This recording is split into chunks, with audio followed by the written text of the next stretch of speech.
Father, to you it has been given to know the secrets of the kingdom of heaven, but to them it has not been given.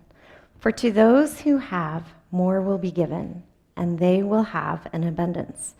But from those who have nothing, even what they have will be taken away. The reason I speak to them in parables is that seeing they do not perceive, and hearing they do not listen, nor do they understand.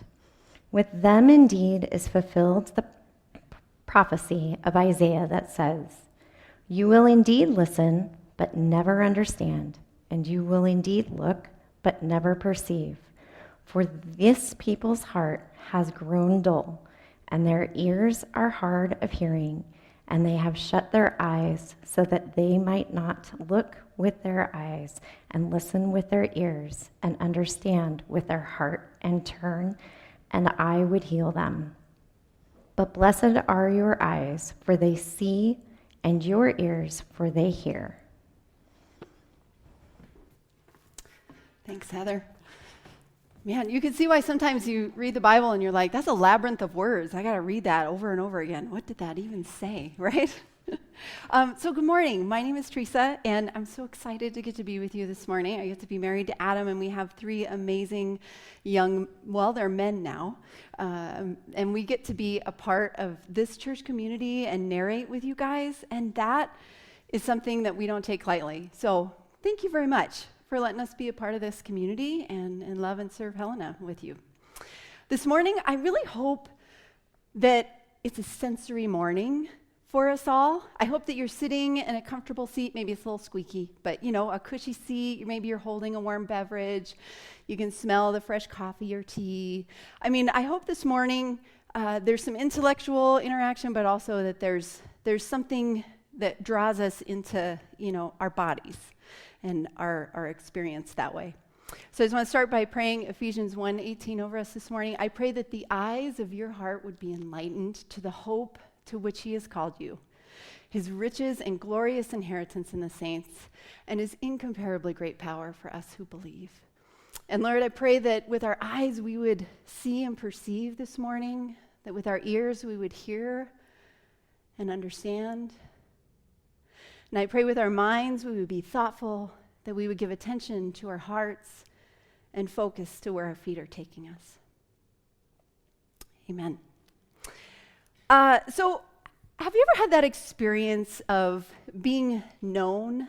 Like, that's what this morning is really about. And that's just kind of a vague concept, right? But perhaps, have you ever had that interaction with a person where you look them in the eye and all of a sudden they're looking at you, but not just here. It's like they reach a different space. You're like, wow, they're right here. Like, maybe it's a sensation of soul. Maybe it's, being made in the image of God. But there's something about humanity and getting to look at someone or a living thing in the eye and being known, right? Or have you ever interacted with someone and looked at them and all of a sudden they let you into a space way deeper than you expected, right? It wasn't surfacey. It wasn't just kind of clouded over. Like, you knew them. And who are those people? Who are those people in your life that when you're with them, you're just like, you could just take a deep breath and your lungs feel full and you're just more aware of being a human? That feeling of being known. And maybe this morning you're like, I don't know. I can't think of an example. I can't think of a situation that, nothing's coming to my mind when you're describing that. And maybe that's what you get to process for the rest of the week is you're like, gosh, what is that to be known? What, when you think more about that. I feel like in the Bible, there's this constant theme of being known, that God knows us, that we can be known by him. And whether we want to acknowledge that or not, it's a truth. So we'll just go through. I love Psalm 139 because it's just packed full of verses about being known by God. So, thanks. I haven't done this for over 3 years, guys. So thanks for letting me be up here with you. It's like pre-COVID that I got to share. So I appreciate that opportunity for sure. But I'm going to tell a story about being known first. John McCain was in the Vietnam War, and his plane was shot down, and he was taken as a hostage for 2 years. And a majority of that 2 years, he was actually in solitary confinement. And he writes in his biography about that. And he talks about how the other guys, right? Can you picture photographs or the movie where there's these little tiny wooden huts, and each guy would just be stuck in there alone and would be lucky if they got out at all every day? And he said, the other prisoners, they created this tapping system. Maybe it was Morse code, but they would tap out and communicate with each other. And they learned each other's names, where they were from, things about the people next to him. And this is what he has to say about that experience. He says, we would fall asleep at night while silently chanting the names on the list. Knowing the men in my prison and being known by them was my best assurance of returning home. And communicating not only affirmed our humanity, it kept us alive. The fact that he knew other men in his same situation, and they knew him, and they were communicating and interacting. There's something about humans, right? When we interact with each other and communicate, it's just necessary. And it can be painful, for sure, and it can be life-giving. So Psalm 139 has tons of verses about us being known by God and connecting with him. You have searched me, Lord, and you know me. Verse 13, for you have created my inner being. You knit me together in my mother's womb. And just to acknowledge, not all of us have positive experiences with our biological parents, right? So the concept of I didn't even choose to be sitting in this chair this morning. Maybe that's how you're feeling. You're like, I didn't get a part in choosing that. Or maybe you're feeling like, gosh, we're going to talk about wombs and mothers, and some of these verses can add political tension. They can be used on billboards, and it makes me sad. But I hope that we could just take these words, God's words, for what they are this morning, and just think about the fact that they are meant for us as humans, as people. The next verse is, your eyes saw my unformed body. All the days were ordained for me, were written in your book before one of them came to be. And just to acknowledge, my husband does the best job at all the philosophical, right? Discussing predestination and free will and all that stuff. So we'll leave that for him. But this morning, if you could just think about these verses as the fact that God knows us. He knows all of us. He knows all of our days, and he still wants to know us. And we get to be known by him. To Jeremiah, he said, before I formed you in your mother's womb, I knew you. Before you were born, I set you apart. So I get the privilege of being a labor and delivery nurse, and to be invited into the space of parents meeting their newborn for the very first time is kind of difficult to put into words. It's amazing, it's special, and it's really sacred. So I don't take that lightly, and I honestly love my job. There's painful parts of my job, and there's happy parts of my job. But to see those parents get to look at their newborn for the first time, I get to see them when they're still really cheesy and vernixy, right? And they open their eyes just one at a time, because it's bright out here. They've been in darkness for 9 months. And so eventually, they open both eyes, and they start to take it all in. And they want to look around and understand what's happening. And, sometimes they do give us a look that's like, oh my gosh, what just happened to me?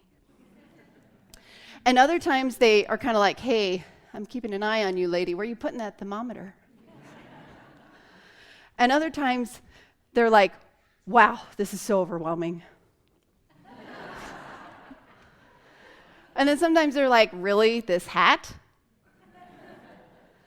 But it's those unfaced moments, right? When parents can sit and stare at their newborns for hours, and they take in their fingers and their eyes and their lips and their nose and their ears, and they're just knowing their baby. They're learning all their mannerisms. They can tell when the baby needs to eat or is in pain, or maybe they're going, I don't know how to figure this out. So they're working on knowing their newborn, and their newborn will look back at them. Babies can see 12 inches. That's kind of the area that we hold them. It's the area that they can be fed at. That connection that happens, being known, It's important. We all come from somewhere, right? I mean, something to think about. We all have to process, whether we like it or not, that we're sitting in this chair. We came from somewhere. And the healthiest people tend to be people that intentionally figure out, okay, where did I come from? Why am I here? And where am I going? What am I doing? Those are some important human focuses that really gives you value, gives you a sense of sturdy, solid ground, right? So Adam's referenced before the C.S. Lewis podcast by Alistair McGrath, and he talks about how C.S. Lewis went through all the worldviews and philosophies of life, right, like Marxism, Darwinism, materialism, atheism. He was an atheist for many years, and he just was narrowing it down. He analyzed worldviews, and he was like, we got to figure this out. And so the 4 questions that he used, the first one was, how well do they, meaning the philosophy or the worldview, how well does it correspond with facts? Right? We have historical events, we have material things that we touch, we have science that we're learning more and more about all of this. How does that philosophy correspond with facts? And then next, how well does it fit into my personal experience? So every day we process these 2 questions with every interaction we have, right? Well, does this experience correspond with facts? And then how does it mix with my personal experience? And once he kind of narrowed it down and was like, okay, these ones seem to make the most sense with that, then he asked, if this is right, if this philosophy or this belief is right, then where does it take us? What's the trajectory? If this is a true philosophy, what happens down the road? And then the 4th question is, can I live with that? Can we live with that? So we all come from somewhere. When we take a minute and acknowledge that our culture, our society, our family, our social circles, all of that influences who we are, right? We all take a moment and have to acknowledge my life experience has brought me where I am today. How has it been a part of who you are now? I think that's worth spending some time on. So maybe you're like, yeah, I understand being known, and maybe you're in a place where you're like, okay, I think I'm processing what I believe, what makes sense in life. I love this quote from that same Alistair McGrath, where he says that when you're telling your story, once you figure out what you feel like the right story is, what makes sense of your life, he says, when you're telling your story, you're not just telling what happened to me, you're telling this story made sense of my life. This was real and it changed my life. It made it richer, deeper, and more satisfying. So is what you believe at this moment, and who knows what you'll believe down the road, right? Because we're constantly changing and understanding, and hopefully, if you follow Jesus, you're like, I want to be more Christ-like. And if you don't and you're just exploring, you still got to think and ask yourself, is this making my life richer, deeper, and more satisfying? Because I feel like my interactions with the story of Jesus, that's true. That's like 99.9% why I believe in Jesus, and I feel like being a Christian makes sense of life for me. And it makes my life more rich, deep, and more satisfying. And I think Adam feels the same way, and many people in this room feel the same way, and on this planet and in history. So who are you becoming? Then you get to ask yourself, well, where does my personal story fit into this bigger story? Right? And even better yet, where, is it even taking me farther? How can I play a role in this bigger story? So not just this makes sense of my life and where I'm at, but how do I get to put back and give back and create this circle of people getting to be known and loved and understand their value? So Sean Kurvadantam runs a podcast called The Hidden Brain, which is fascinating. On the mind maps, Oh, they're in my backpack. I'll put them out. So the mind maps has the resources for a lot of the things this morning. So there's a podcast that combines a chunk of people. And anyway, so you can look at the mind map. But anyway, he made an interesting observation, this paradox, where he says, we make plans for our future self, but we don't really know who our future self will be, right? When we look backwards, we can see enormous change in who we've become. You can see how life experience affected who I am today. But when we look forward, I just assume I'm going to be the same person that I am today a year from now. Right? It's kind of a paradox because we acknowledge that truth, but how do we apply it to our future self? And perhaps you're in the room and you're younger and you're like, I got my whole life ahead of me, you know, you can just see a lot. Maybe you're in the room and you're in a situation where you're like, I don't know how many days I have. Or maybe you're towards the end of your years and you're like, I have lived a great life. I'm ready. Whatever our stage in life, we still get to process that we're making plans for our future self, whether that future self is tomorrow or next week. Hal Hershfield asked a good question. He said, why do people struggle to do the things they say they're going to do?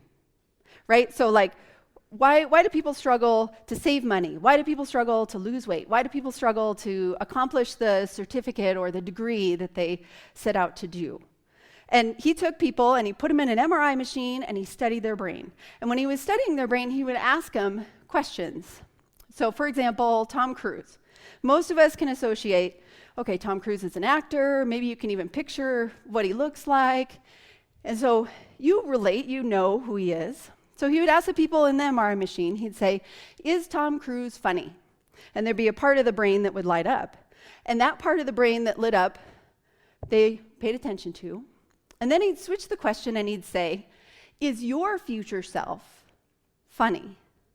And he said the same area of the brain lit up, right? Inferring that we don't have a relationship with our future self.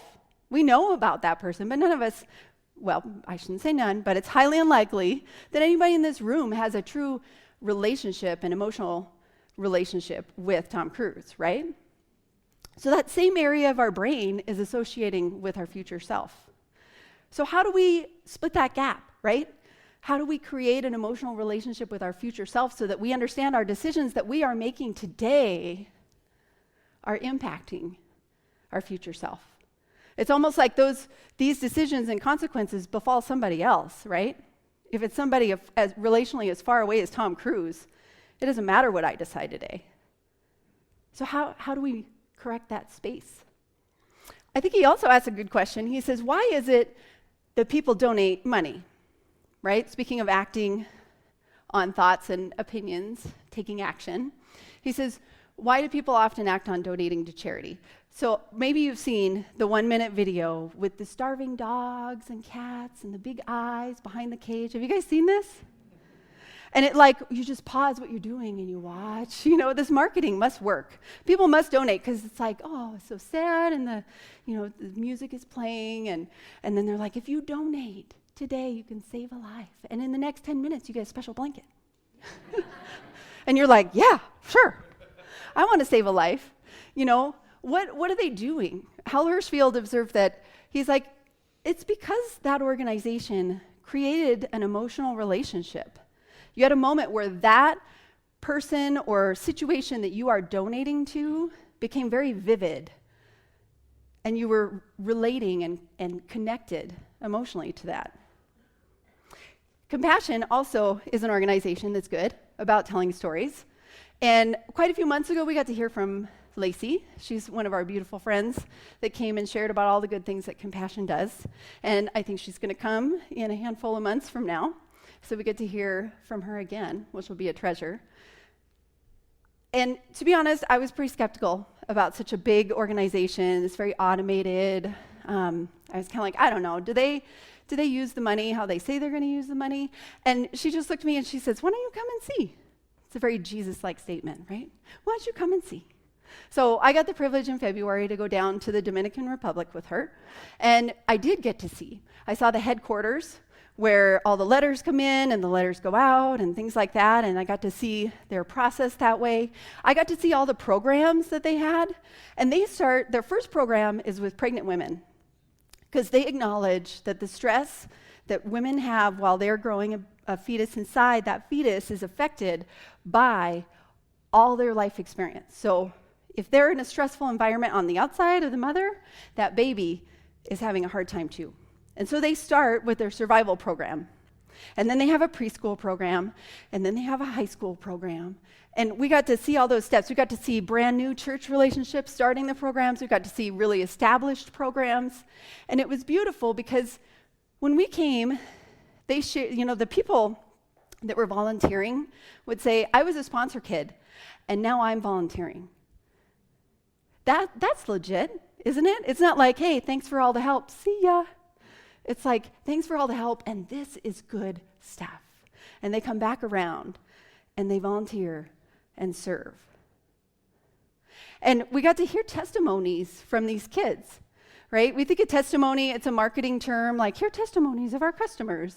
And it's also a very spiritual, like, religious word, right? I gave my testimony. But I feel like lately, I haven't heard people tell their story. I haven't heard a lot of testimony, if you will. Maybe you have. I have no idea if it has anything to do with social media and our lack of face-to-face interaction, and we have our Instagram self and our Facebook self, and we have all these selves that we distance ourselves from maybe who we really are, versus sitting next to someone and sharing our story or hearing someone else's story. In the evening, we got to have dinner with what they call the Compassion alumni, and these were adults who came back and would share their stories about all of the compassion experience and care that they received. So one gal was sharing, I was sick in the hospital for an entire week with Dungy fever. Like, she almost died as a child. And she talks about receiving a letter from her sponsor that said, I heard you were sick, and I'm praying for you. And she's like, that moment, I was known. Someone far away even knew me. They care about me. And a lot of those kids, if you think about it, they're growing up in just survival environments. Like, they have single parents or maybe grandparents. They don't even have parents around. And all they're doing is trying to make sure that they have a place to sleep, they have some food. They could just think about basic needs. They can't think about actually knowing the child. And so these adults would talk about, looking back, I didn't show up for the meals. I showed up for the people who would look at me and know me. They cared about me. They would spend time with me. They would look me in the face and give me value. Being known. And maybe this morning, you're just like, that's beautiful, that's great, feely stuff, but I'm in survival mode. Maybe you're sitting here and you're like, I can't give any energy to that. I can't think about my future. All I can do is be glad I'm sitting in this chair. And if that's you, I just want to share a verse from Isaiah and read it over you this morning and hope that you can feel and sense being held. So he says, you, whom I have upheld since your birth and have carried you since you were born, even to your old age and gray hairs, I am he who will sustain you. I have made you and I will carry you. If you can picture God holding that newborn and staring into your eyes, holding you. God knows us, and we get the opportunity to be known by him. Yeah, so that's important. I wanted to share that with you. Thanks for listening. If you want to know a little bit more, we do have that conference that Adam had mentioned, or intensive. Correct my vocabulary. It's an intensive. But if there's any part of you that's like, yeah, I want to make sense of my story. And it's not a whole day of anything. You don't have to give your testimony. You don't have to share anything personal. Really, what we're there to do is help help you put together in your own vocabulary what your purpose, your values, and your vision is as a person, right? Not in a very work environment, like, oh, I'm a nurse, and well, my purpose as a nurse is this. It's very personal. What's your purpose as a human? What purpose does God have for you? What are your values? Why do you have those values? And how do you get to use those and create vision for how you spend every day of your life, whether you have a few days or many days? So if you want to be a part of that, please sign up and know that the $25 goes towards the cost of the book and the supplies. We're not making any money off that. It's just an experience that I feel like if Narrate could be a church and a community that invests in other people and helps them feel valued and be known, that can create a really beautiful circle throughout Helena. So I hope you choose to be a part of it. The $25, it's important that you don't just scan the QR code and count yourself registered, because we do have limited seating. So make sure that you get paid, because that keeps your seat. And then we're going to move next to Adam sharing communion.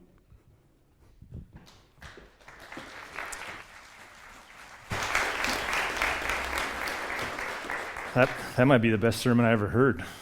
Nice job. So yeah, if you're a guest with us, first of all, let me say, if you're interested in that, there's that, and we'll make room for you. We'll figure that out. I know she keeps saying it's limited seating, but we'll figure it out. Also, this morning, if you're a guest, we're going to give you the chance to take communion, and we do that every week. And so just so that you know what to expect, we'll have people with bread over here and people with juice and wine over here, and we'll do it one row at a time. We just ask you to grab your communion, and then we'll take that together after a song or two. And the question comes up of who's invited, and the answer is, if you're an active follower of Jesus, you're invited to take communion. That said, if you're not baptized, we should talk about that. That's a big deal. So let's close that gap. But you're totally invited if you're an active follower of Jesus. And really, what we're doing is living into this, that we are God and we are God's and He is ours, and this life that we're trying to live is one that He fuels. So let me pray, and Van will come up here and lead us and give you a chance to grab communion. Lord, thanks. Thanks for the way that you form and make us, and so much confusion around that which you orchestrate, which is versus that which you're bigger and you can use any of it, even evil stuff, to form and shape us for your purposes. So we trust you with that. Lord, we know that this Christian life is this one in which we offer you our ordinary everyday lives. And God, you put yourself in us and then put us into the world to be extensions of you. And in the same way, we just say, would you send your Spirit into this bread and wine, that it would function as, yes, this reminder of your body broken, your blood poured out, victory won on the cross, but also this ancient manna by which you feed us for the life that you call us to. We love you, Jesus. Amen. Thanks for listening. If you'd like to learn more about Narrate Church, find us online at narratechurch.org or look us up on Facebook or Instagram.